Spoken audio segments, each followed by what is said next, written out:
Baik, pertanyaan pertama. Apakah hukum mentaati pemerintah yang terpilih dengan sistem demokrasi di negeri ini sama dengan hukum mentaati pemerintah oleh kaum muslimin?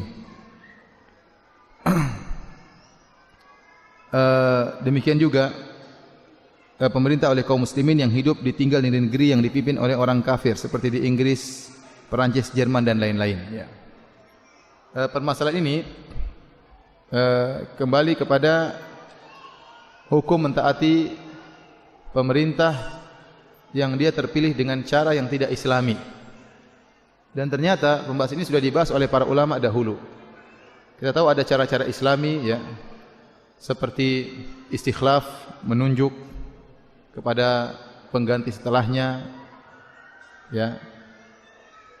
Seperti yang dilakukan oleh Abu Bakar kepada Umar ya.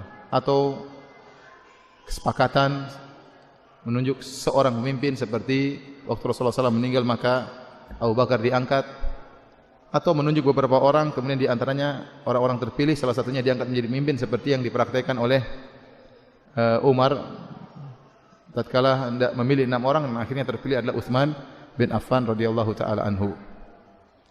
Ada cara yang tidak sah yang disebut oleh para fuqaha, caranya ada taghallub dengan kudeta.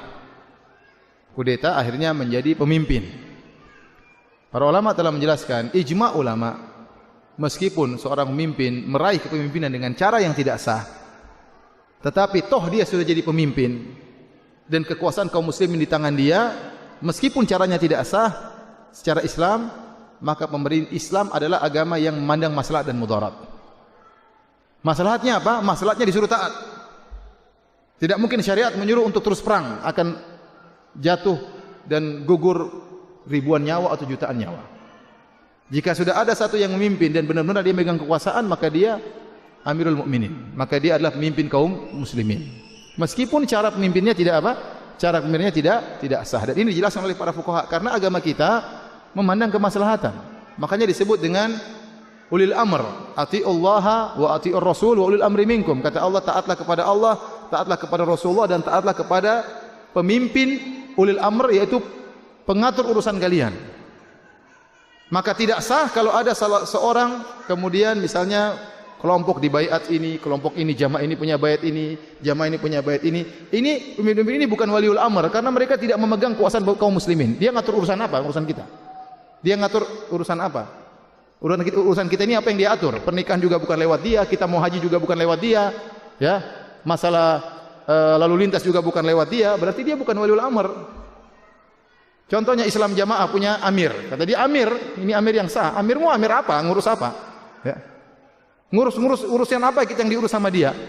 Ya cuma kelompok dia cuma sedikit itu. Karena masalah pemimpin ini bukan masalah sederhana. Berkaitan dengan pengurusan dalam negeri dan bagaimana menghadapi tantangan luar negeri. Kalau ada yang ingin perang, ada yang ingin merang, maka syariat melihat kemaslahatan yang besar. Kalau ada seorang jadi pemimpin meskipun dengan cara kudeta, maka tetap dianggap sebagai pemimpin yang apa? Yang sah. Paham? Jadi cara berpikir kita, agama kita dibangun di atas apa? Kemaslahatan. Nah, di antara cara yang tidak Islami ada cara demokrasi. Sebagaimana kita ketahui bersama.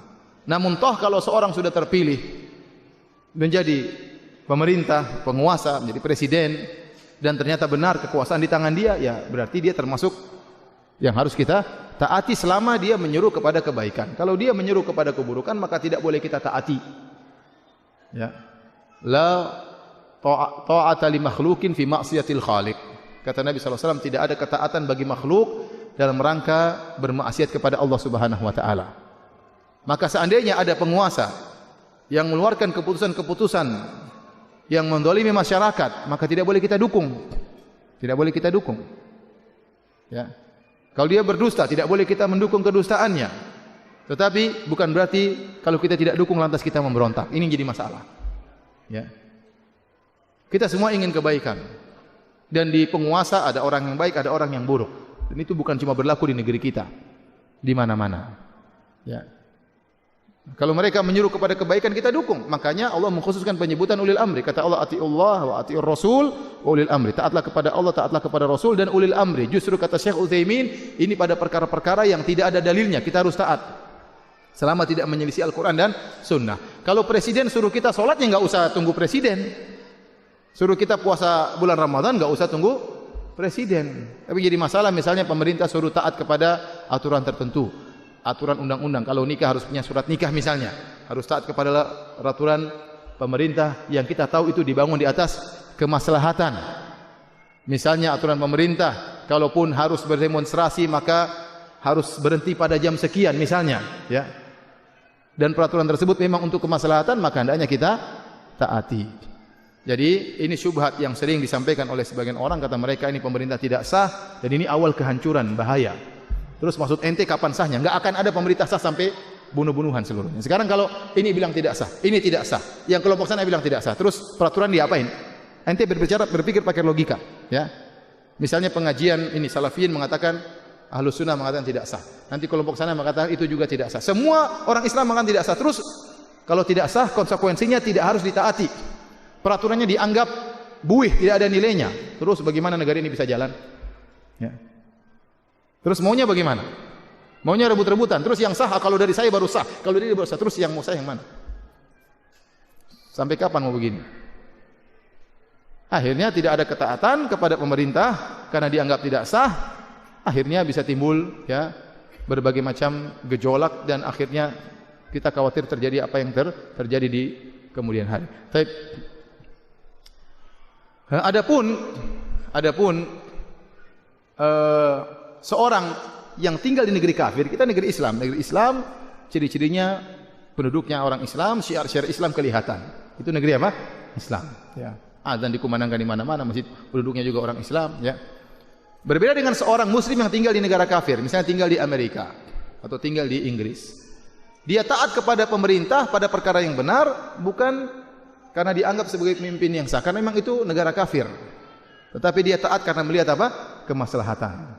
Berbeda kita negara Muslim, kita taat kepada pemerintah karena syariat yang menyuruh. Karena dia adalah pemimpin kaum muslimin dan dia seorang Muslim.